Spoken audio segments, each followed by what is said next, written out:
you very much.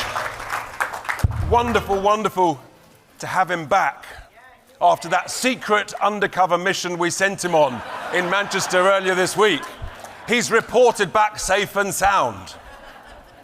Almost like James Bond, suave, in plain sight. It's wonderful. I mean, the size of this conference is fantastic. Absolutely remarkable. 2 years ago, we were about 350. Last year, about 650. This year, 1,000 plus.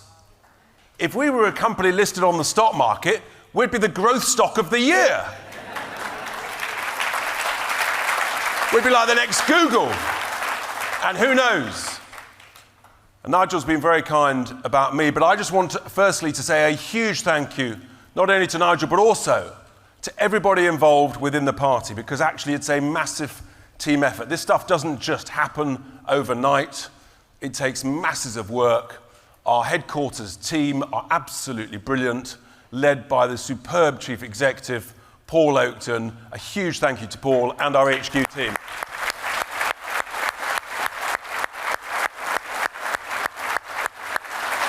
And to my deputy, David, and my new deputy as well, Ben Habib. More of him a bit later. Now, I'm sure it's absolutely on all of your lips that there are 78 days to go until Christmas, 78 shopping days. So being a generous man, I thought, well, what am I going to buy my fellow political leaders for Christmas? Rishi, dear Rishi. I think he needs a couple of pairs of long socks to close the gap between the top of his shoes and the bottom of his trousers. We know he's frugal, but really, surely he can afford some new trousers, not his school trousers. And then I thought of dear Keir. Difficult choice? Flip-flops? No, not good enough. No, I thought actually what he needs one of Blackadder's codpieces to protect himself because he sits on the fence so much.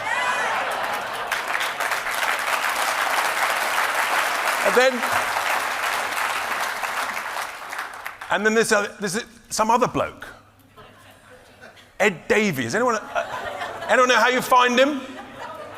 Anyone know where he is? I concluded, actually, he doesn't deserve a present. I'm sorry, Ed. But actually, I thought we'd just remind ourselves about a bit of biology, because Keir and Ed seem a little bit confused. So there's a short clip, hopefully, that will play on the video of Keir and Ed with Nick Ferrari. Play it away. So a woman can have a penis? I'm not. Sorry, I get this. Offended you? No, it's just... No, I just... So a woman can have a penis? Well, quite clearly. I mean, you couldn't make it up. How do you think Putin's going to feel faced with that on the other side of a negotiating table? He's going to be terrified, isn't he? What about Xi Jinping? I mean, for God's sake, we can't have these people running our country.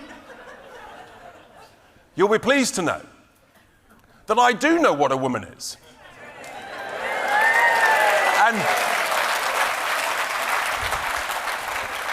more than that, I'm actually a very lucky man, because I'm blessed with the support not just of one great woman, but two great women. Yes, because I know you might say that's greedy.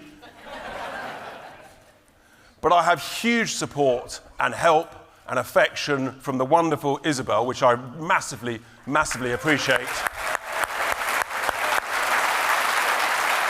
And my God, in her own right, hasn't she helped the country with the lockdown files?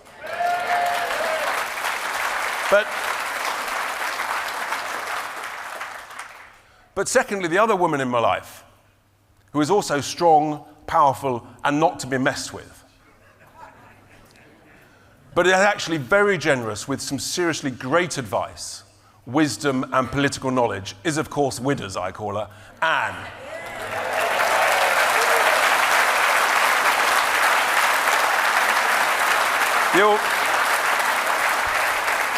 You'll be hearing from Anne later. Now, what I did discover when I was thinking about this, about the Lib Dems, it seems to me that the only thing they're good at is accumulating knighthoods.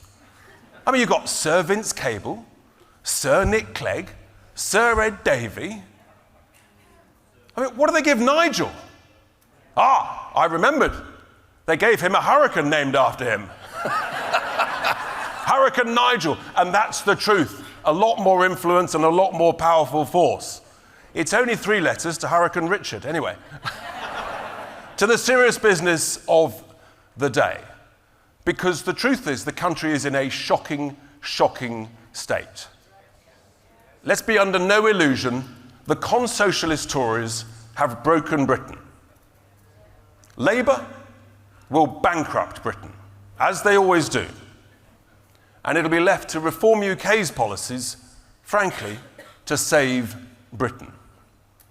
So let's just look at how the Tories have broken Britain. Firstly, we've got workless Britain, a record number, 5.4 million people on out-of-work benefits.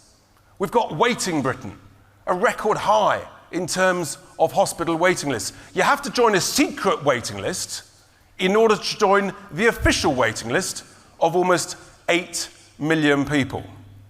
We've got lawless Britain. Shoplifting completely out of control, knife crime completely out of control. But the Tories, in their absolute brilliance, they said, right, we're going to ban machetes, as long as it's got a logo on. So guess what? The machete manufacturers manufactured machetes without logos on. They're still legal. That's the incompetence of these people.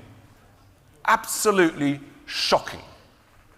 And then another massive bugbear. I have to say, I've got so many bugbears at the moment. We've got net zero Britain. Boo, quite right. Be under no illusion. And I've got a new spot with GB News. And every Sunday, Britain's favourite Sunday sermon. Do listen out for it. Last week, I started, and I'm genuinely, my first Sunday sermon with them last week, I banged on about net zero. If you haven't seen it, take a look back. Had well over 130,000 views. I talked about the greatest financial negligence that's ever been imposed on this country by its leaders. It is an absolute shocker. It's sending our jobs and our money overseas. It is a catastrophe.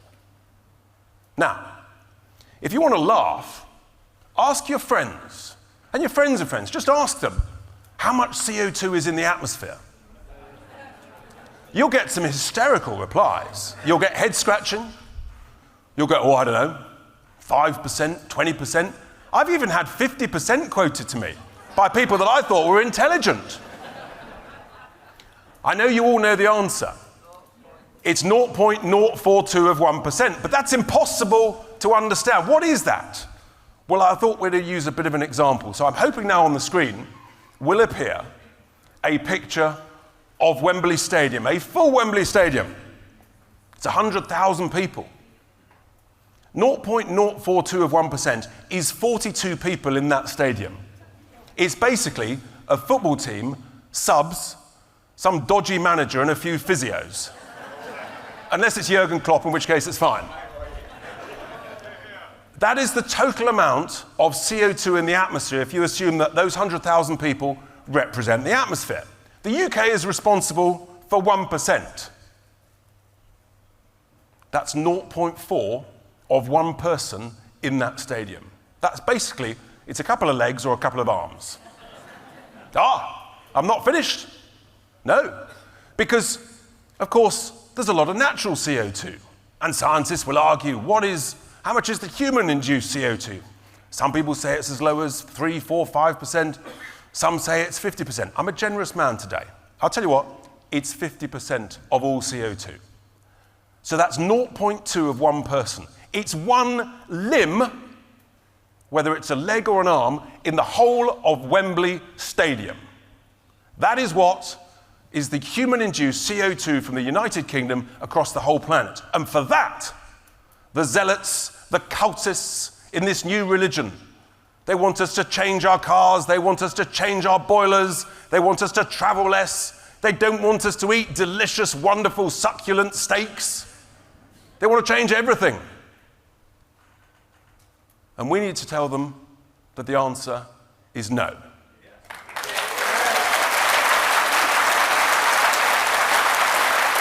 And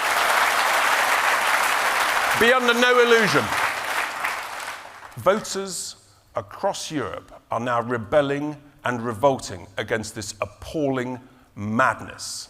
Meanwhile, China and India, they're building between them about 300 coal-fired power stations. Coal consumption and production is at record highs. I must be on the right track because even Sir Tony Blair, boo, even Sir Tony Blair has admitted that what we do on net zero is completely irrelevant because the growth in China's emissions in every year is just the growth of their emissions is greater than our emissions. It's madness. And it's destroying our jobs and it's sending our money overseas. The only zero, if we're not careful, will be the amount of zero in our children and our grandchildren's bank accounts. And we've got to stop it. We're the only party that has the courage to stand up and tell the truth about this issue.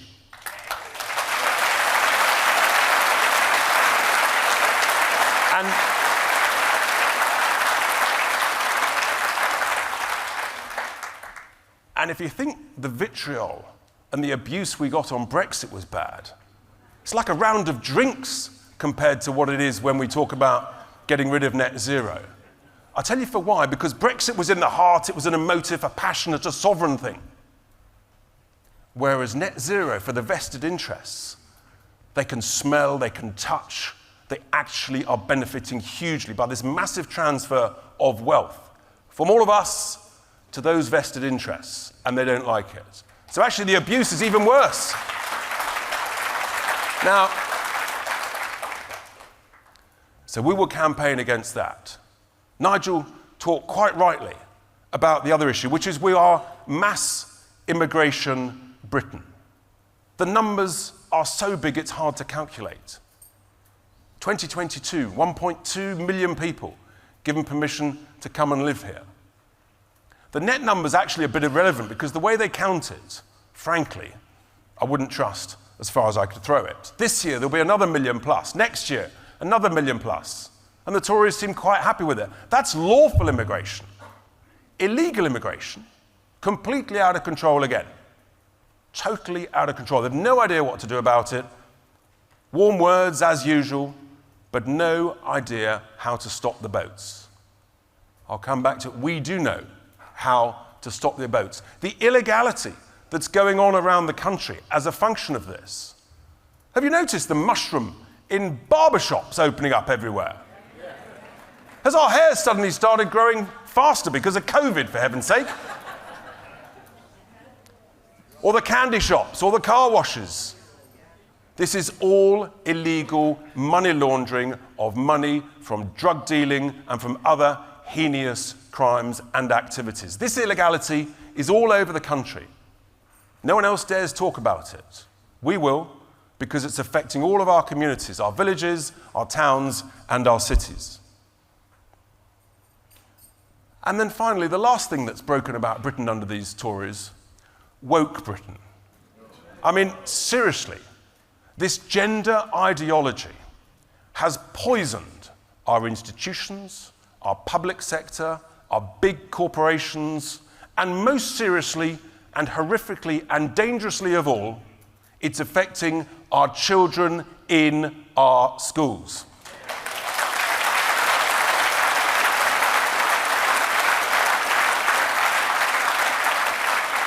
But don't worry, the Prime Minister, when he heard about this back in March, he said, I'm going to announce an urgent review. Prime Minister, it's now October. There's no sign of your review. My definition of urgent is either at the end of the day or the end of the week. It's not 7 months later, Prime Minister. This is our children we're talking about.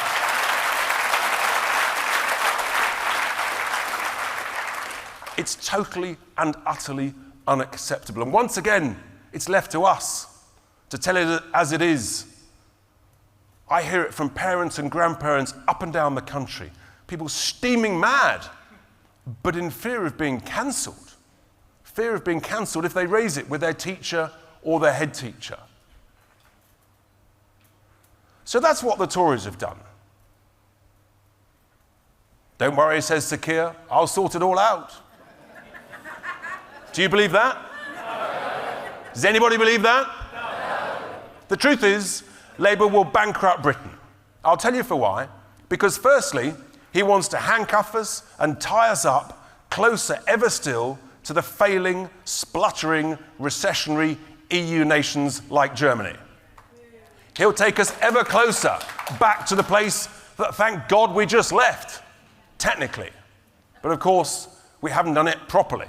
Why would you want to rejoin or get closer to something that's patently failing? The next thing, of course, if you think that immigration is bad under the Tories, just imagine what it'll be like under Labour. They want more immigration. They don't care about the boats. They will bankrupt Britain. And of course, Labour is obsessed with net zero. They think it's the nirvana. They've got their conference in the next few days.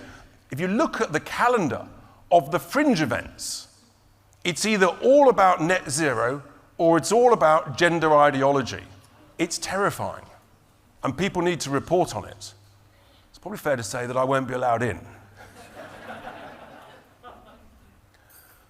So with more of this woke gender ideology, these three things, Labour will bankrupt Britain financially, culturally, and morally.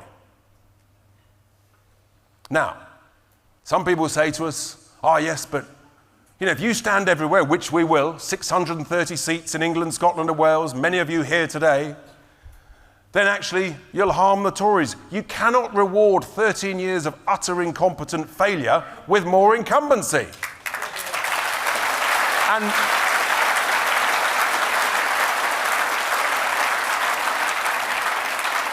And for God's sake, we must be more positive. It proves how woefully hopeless our electoral system is that you ask people to vote out of fear rather than to vote positively for what you believe in. If ever there's been a more compelling argument for proportional representation, that is it.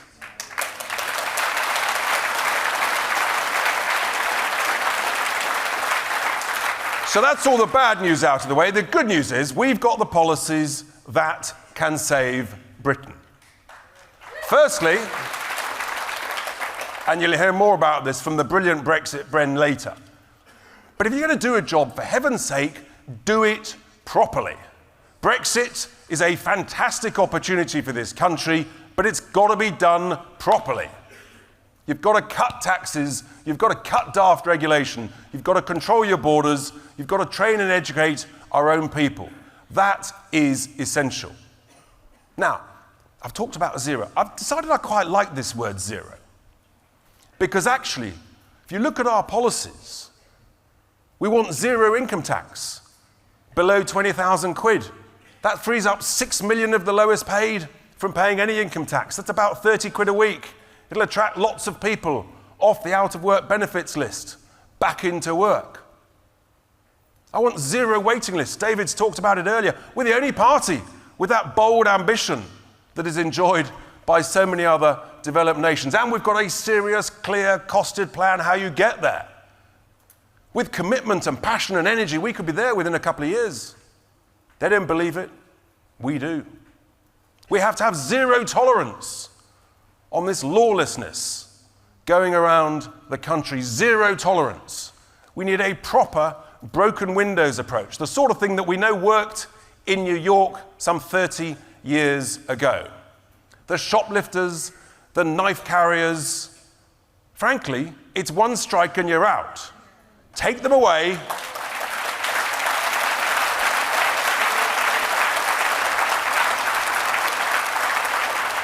Take them straight off the streets. Take them out of our way for a very long time.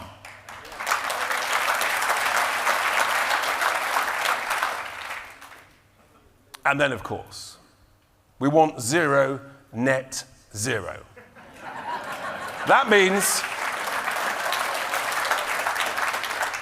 That means scrapping the Climate Change Act and all the other legislation around it.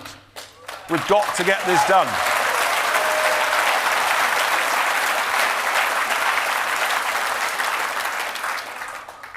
The net zero actually, well, there sort of is one net zero that I do want. I touched on it in Derby a few months ago. But actually, we want net zero immigration. What we want, we all welcome smart migration, highly skilled, highly qualified people that would genuinely add value to our incredible nation. That is the sensible, smart thing to do. But what the Tories have done is they've allowed completely unskilled, huge numbers. They set the salary threshold at just over £20,000. Absolute madness.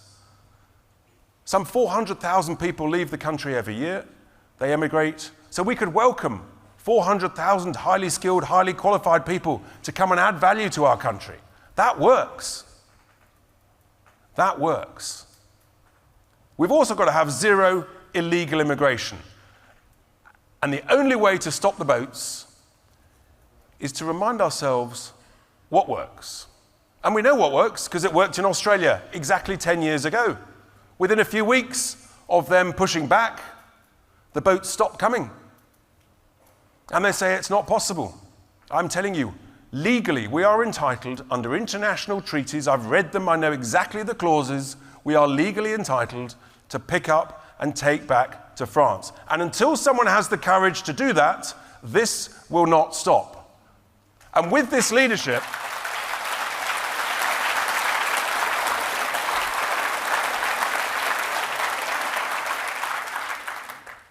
we used to be world leaders.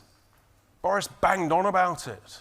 Churchill was the sort of world leader that we admire.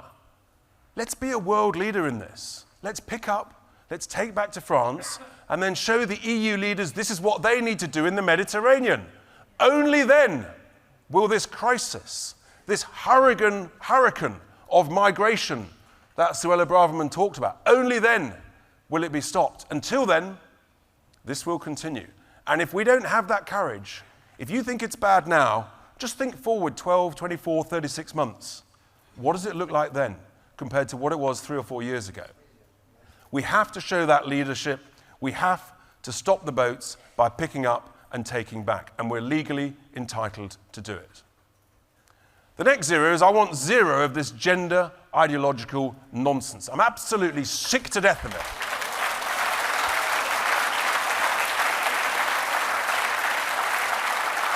I'll tell you what the Prime Minister should do. He should instruct his Secretary of State for Education to write to Ofsted, to write to every single head teacher, to make it absolutely clear that all this gender questioning, this social transitioning in all our schools, it confuses our kids, it makes them anxious, it is dangerous, it is damaging, it is a breach of safeguarding, and it should stop this week.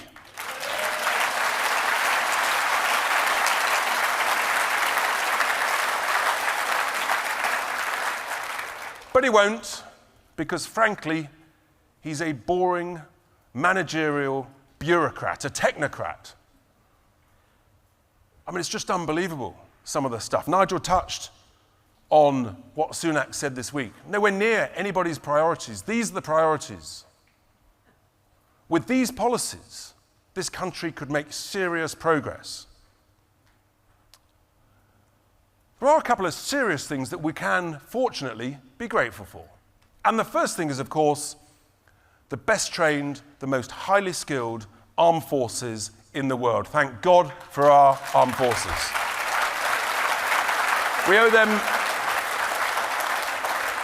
We always owe them a massive debt of gratitude. And you'll hear from Frederick Chedham a bit later. But they've got to be properly funded, properly resourced, and properly staffed. That is absolutely essential. And after 13 years of Tories, exactly the opposite has happened. And we've got to have a world-leading Office for Veteran Affairs because there is so much skill and knowledge and wisdom within our armed forces, our veterans as they leave those forces. You know, senior officers very often were chief constables 30, 40 years ago. I don't think they would have stood for any of this ideological gender nonsense, would they? I don't think so. Do you? They'd have got the job done. Catch criminals, stop and search, protect British citizens. So we should be hugely grateful to our armed forces, properly resource them. The other thing that actually we should be massively grateful is that this is an incredible nation. Our culture is to be admired and thanked and appreciated. Our history, our heritage, where we've come from, the incredible things that we have done in the world, quite extraordinary. I mean, obviously the first thing is cricket. But whether it's that or whether it's Shakespeare, the Industrial Revolution, for which, frankly, the rest of the world should be very grateful for.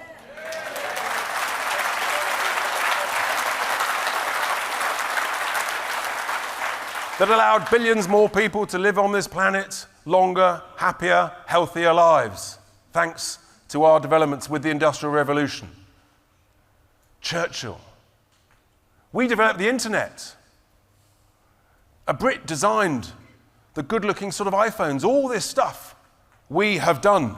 And then the great brands, Rolls-Royce, Aston Martin, and of course, that great, great individual. We developed James Bond, for heaven's sake.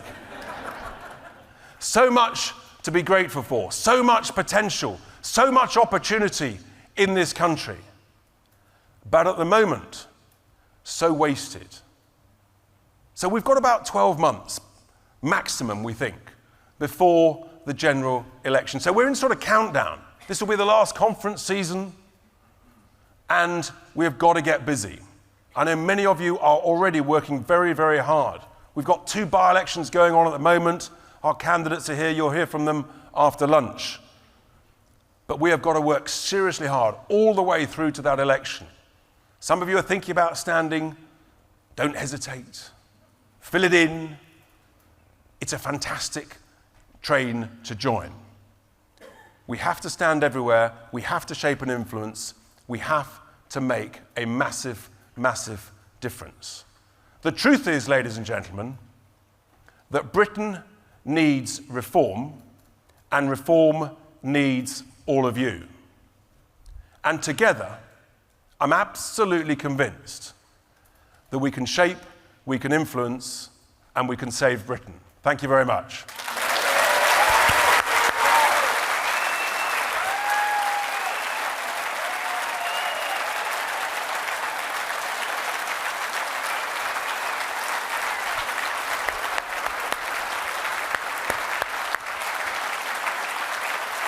How are we doing?